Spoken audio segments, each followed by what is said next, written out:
Sit.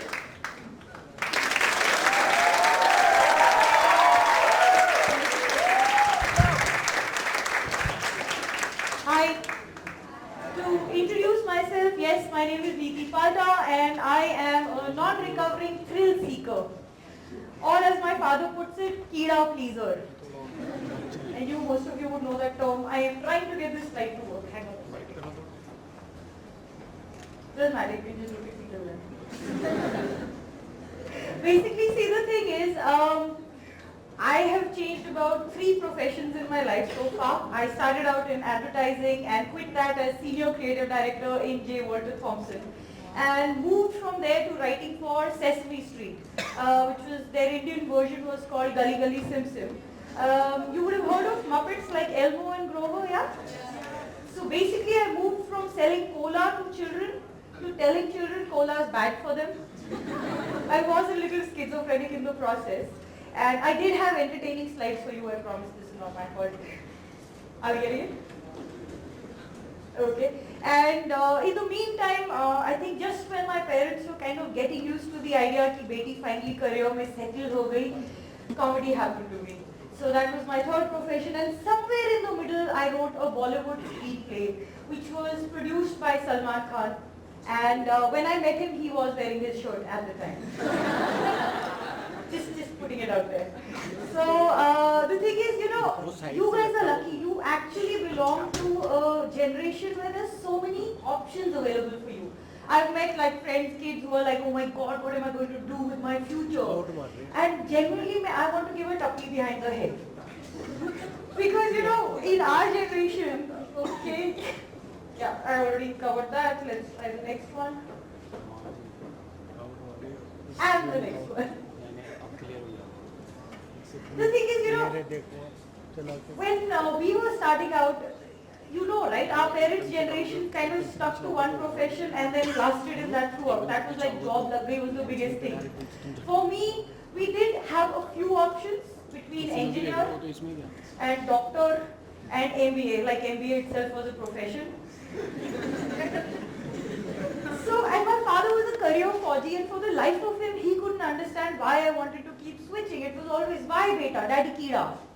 I didn't know how to explain it. Okay, in your generation, Kira is encouraged, right? And you want to do something different. Your mom wants you to explore options. Your fathers want you to look at so many things that you could excel in. In our generation, Kira was treated with a healthy dose of shadi. कि देखो जी शादी कर दो सब settle हो जाएगा. So I used to actually do this joke about, do you remember when Modi became the Prime Minister about 2 years back in the country? There's this beautiful picture of his mother blessing him. She wasn't blessing him, she's an Indian parent. She was holding his head going, Namo, इतनी अच्छी नौकरी लग गई, अब तो settle हो जा. But, like that. Maybe you guys can click for me. The thing is, you can't start on a negative, right? I remember when I wrote that screenplay, people were like, oh, but you don't know anyone in Bollywood. How do you know it's going to get produced? What's the point of putting in so much effort? You can't start on a what if I fail. You can't start on a negative. Because if you did, there would be no inventions. There would be no third front in politics. Abhishek wouldn't have married Aishwarya. So yeah, I had a story to tell. I wrote it with my director, and there were completely 2 nobodies who landed up in Bollywood with nothing but a positive attitude and some money in our wallet. We got lucky, and I think within 2 months we were sitting across Salman Khan narrating the story, and he liked it and it got made. So all I'm saying is, you have to have a can-do attitude. I'm not going to give you too much gyan, I'm just offering you some. And this, okay, I am editing for school.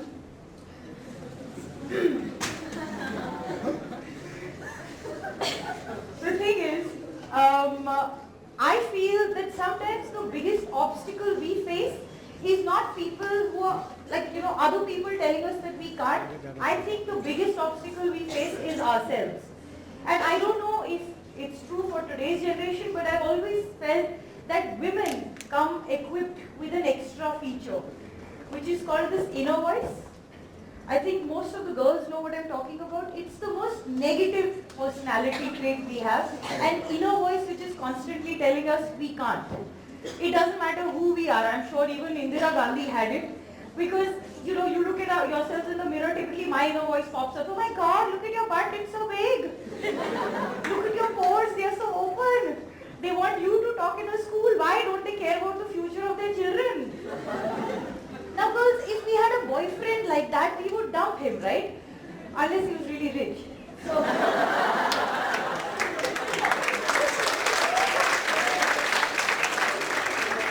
okay, caveat, I'm a comedian. Take it at face value. But you know, that's what I'm saying. That you have to get rid of this self-doubtingness that most of us are born with for some reason. And honestly, if anyone in this day and age thinks that women are the weaker sex, they clearly never stood in our way during a Zara sale.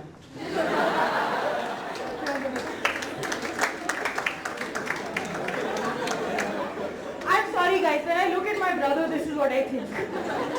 This is what I genuinely think being male is all about.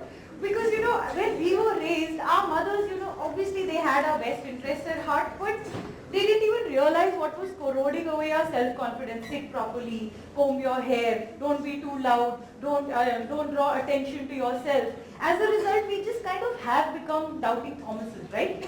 Whereas I love the confidence that men have. And in this country, men are born of privilege and brought up of privilege. As my friend says, that the best thing a man can do in this country is paida ho jaye.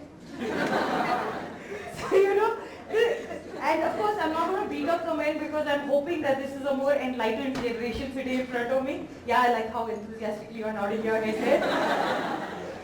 So yeah, I mean, I'm just saying that I don't think his parents would have ever told him thoda dhyan rakhna and all that. So I want to talk about, I guess what you guys want to know about is comedy. Comedy actually happened to me. I didn't happen to comedy. How many of you know about that show? Whose line is it anyway? Right, it's that improv show. I was a big fan, man. So Colin Mockery and Brad Sherwood were coming to India about 6 years back, and they were doing a show on stage. And you know how they keep calling volunteers for their various improv rounds and stuff? Everyone knows what improv is, right? Yeah. You make up stuff on the spot. There are a set few games that you follow. So I was going and volunteering for practically everything. And finally they had this sound effects round where one is playing out the situation for the other. Like Brad was teaching Colin about Spanish bullfighting, and I was one of the people holding a mic and providing sound effects. So for example, and then I opened the car door and I went, ah. And he's like, oh, but first I must oil the car door. So he was getting laughs of what I was doing. And just to test how improv they really were, I just started yelping like a dog. And they were like, oh, but first I must also feed my chihuahua. So it was like making up comedy on the spot. And when I was getting off stage, because I'd had such a great time, Colin Mockery, my hero, turned around and told me that, you know, typically we don't ever bring up women on the stage for rounds like this because women tend to just be reticent and hold the mic and go,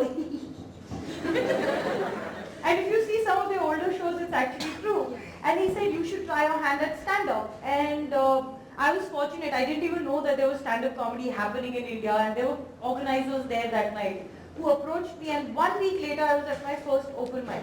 So if any one of you is interested in comedy, come. There are actually far more open mics happening now.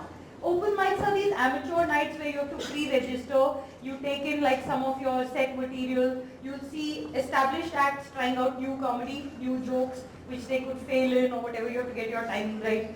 And you will see new acts trying out their comedy. So you'll see really good comedy, really terrible comedy.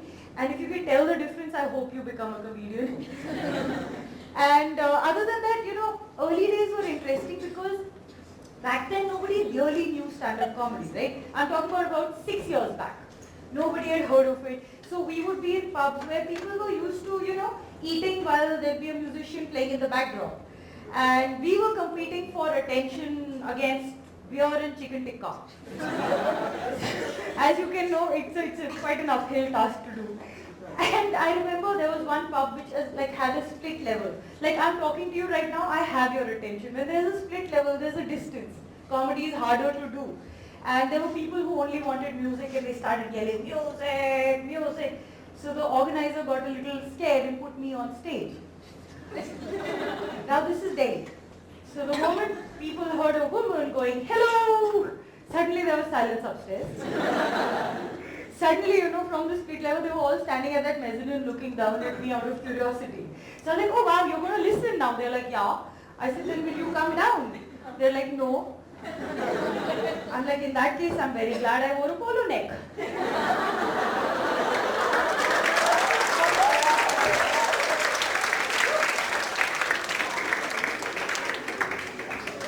So yeah, I guess spontaneity helps to a certain degree. That is one of the things you should look at having within yourself. And the fun part is, people, organizers used to call us and typical conversation, okay? Because stand-up, I'm talking about a year into stand-up, we get a call like, madam, 2 घंटे की comedy चाहिए. पैसे नहीं है, पर आपको exposure बड़ा अच्छा मिलेगा. And I used to say, sir, stage पे आप ही आ जाओ, आप काफी अच्छा मजाक कर लेते हो. But there was actually a lot of pubs offering us, free drinks and whatever, just come and perform. And so that way there'd be a buzz going. I actually got a joke out of it. My opening joke 6 years back used to be, stand-up comedy is really catching on in India. I've quit my profession because people are offering us food and drinks to come and perform for them. My current resume reads, current profession, stand-up comedian. Current salary, garlic bread. Now people ask me where I get my humor from. I get it from people. I get it from life. It's from observations. But further down in the early days of comedy, the thing is, at some point, I think corporates started noticing us and offering us money to perform for them. And suddenly I was like, this is not a hobby anymore. This is a profession. And the good thing is now, of course, I think all of you know about comedy and stand-up comedy. See, it's also thanks to media. And how do you know a Bollywood starlet is getting famous? When there's controversy around her. So that same thing is happening to comedy. We are no longer flying under the radar. And I think, to me, every single joke I tell has some element of truth in it. Okay, it has to come from somewhere, right? It may be an exaggeration of it. And so my job is to tell you a joke. And in India, there are 2 professions that people hold down. One is their own and one is to take offense. And so there were FIRs being lodged against comedians suddenly. And I remember getting a joke out of it on stage saying, it'll be embarrassing to be in prison because there when people are asking what you did, like, somebody like, I'm a murderer and I'm a kidnapper and I'm a politician.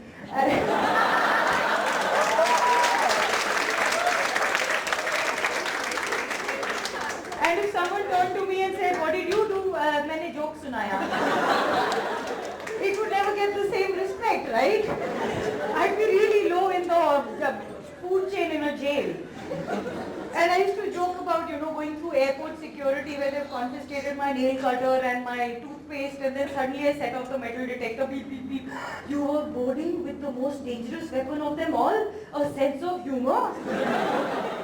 And I understand that, look, I have a mic, I have a listening audience, there is responsibility involved.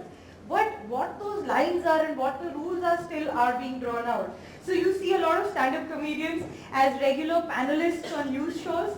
Ironically, they've been called to defend freedom of speech and the host doesn't let them talk. The nation wants to know. Next slide, please. Let's address the elephant in the room. That is actually a look I get when I tell people what I do for a living. Female comic? It is hilarious. The thing is, a lot of journalists have asked me, what is it like being a female comic? And honestly, I have no clue because I've never been any other kind. And teachers, I don't know if you are asked this question. It's a very silly question. What's the difference between a male teacher and a female teacher? I get asked this a lot about what's the difference between a male comic and a female comic. And I'm like, maybe we look better in shorts. See, when I decided to do comedy, I understand my parents worrying about me because they would worry from a safety point of view because there are a lot of late nights involved. I'm starting of a bunch of strangers telling jokes. You don't know whose ego gets bruised, where, what happens. That I understand. But I do not understand why a gender will hold you back from a certain profession. I believe you've just had a female base jumper come talk to you. I really wish that I had taken that. Oh, you're right there. I wish I'd listened to you. I really wish I'd listened to you. Because, oh, you are next. I am going to listen to you. Because, honestly, like, I don't know, how many times have you got the same look? You could just use the slide if you want. And so I used to actually do a joke about it, about, how can parents not trust their own child's life decisions? I'm something you produced. That's like a Chinese person saying, "मैं नहीं खरीदता, China का माल है."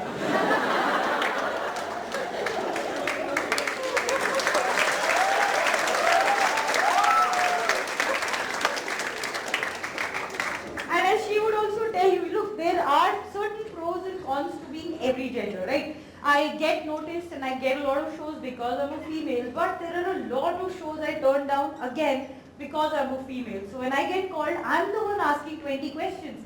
कौन है audience में? Why do you want me in particular? Have you seen my body of work? Etc. etc. So if someone actually points out saying you have an advantage to being a certain gender, it's nonsense. It really is. Also, it's funny that I was going to talk about some challenges. I have faced funny situations where I've been on stage and talking about, you push the envelope a little where comedy is involved. And it's funny because corporates will call you and tell you, oh, don't do any jokes about religion, politics, or anything controversial. And I'm like, aap jagran karwa lo.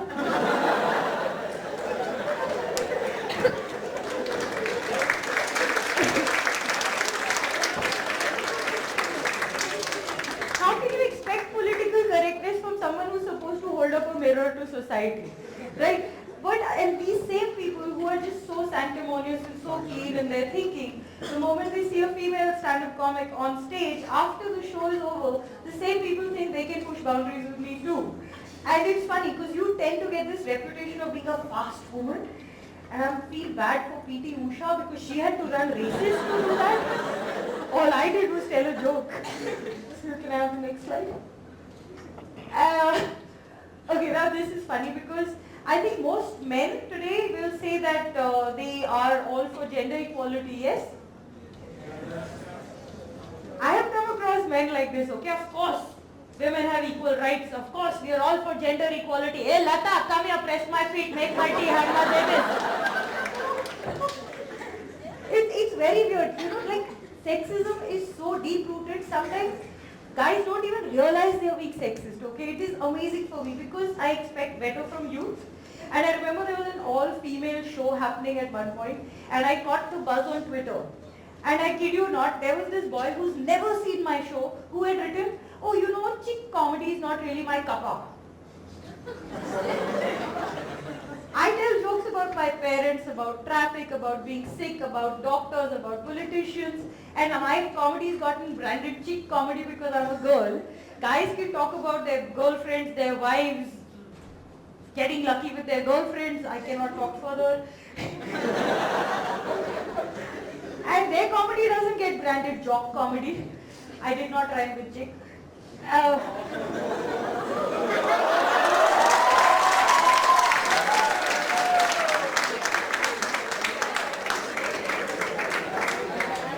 There is blatant sexism right there.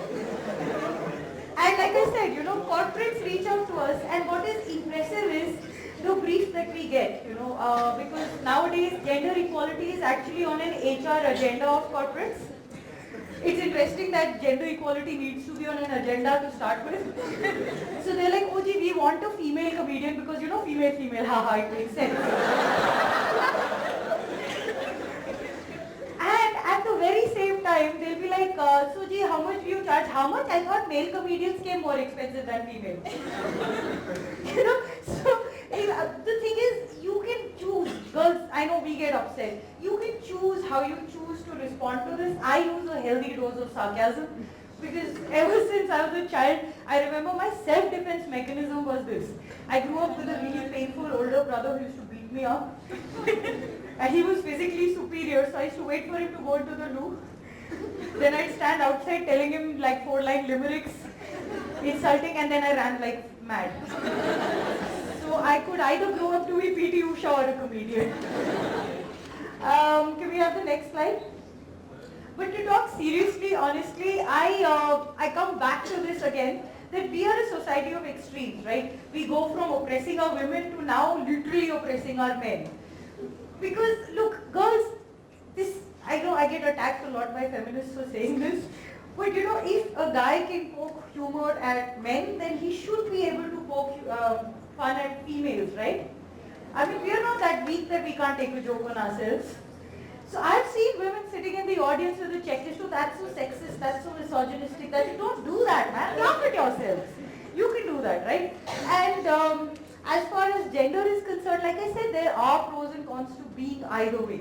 And I've actually got the best advice from a very drunk Canadian comedian who told me, you know, when you go up on stage, don't think of yourself as a female. And for the longest time that confused me because I talk about my experiences on stage, so I can't dissociate my gender from me. But what I understood him to mean is that don't carry an albatross around your neck of either being a male or a female, because when you're on stage, you're just a funny person trying to make people laugh. And that is the applause I got for that. Next slide, please.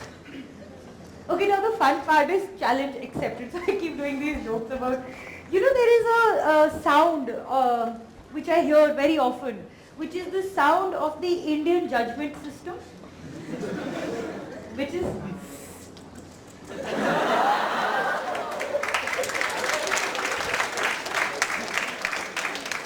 So if I stood on stage and said a joke, this sound will follow. And typically, again, I got a joke out of it because I saw one lady doing this to me and I was like, "Arey, auntie ji, don't worry. I've got used to aunties like you pointing me out to their son and saying, beta, aisi wali nahi chahiye." But I also parallelly do a joke which goes, "Feminists in the room, make some noise." I hate you all. It's because of you, I now have to work for my living. Like I said, you should be able to take jokes on yourself. And the fun part is, I've been asked, why are there such few female comics? And okay, by a round of applause, ladies, tell me, how many of you at some point have had someone stare at you or pass a comment on you or gone?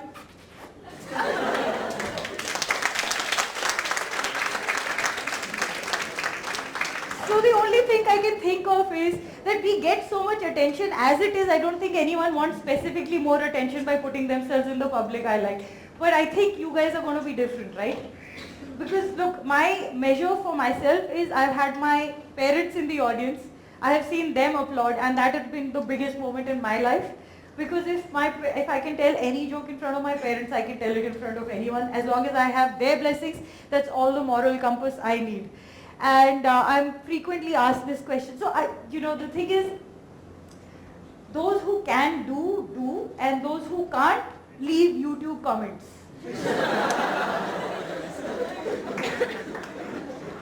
Because it's funny, you see these comments, you can get disheartened by them. And I barely have too many videos out, but even those get like massive onslaught of comments. So thankfully, I got a great joke out of it thanks to the trolls, which was because, people leave these YouTube comments, but then they sit back and introspect, and they feel they haven't been nasty enough. And because IQ utna hi hai, they leave the same comment in all caps. I actually got this comment on my video, "You're not funny. Why don't you sit at home and have babies?"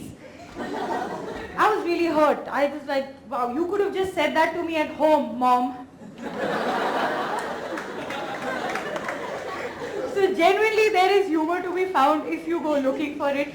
And my last words are, when I've been asked to kind of give typically they ask me to advise women, but I want to say, because it's going to hold equally true for all the boys in the room today, in today's day and age, it's very important to have a very strong sense of self, but it's even more important to have a stronger sense of humor. Thank you so much, guys.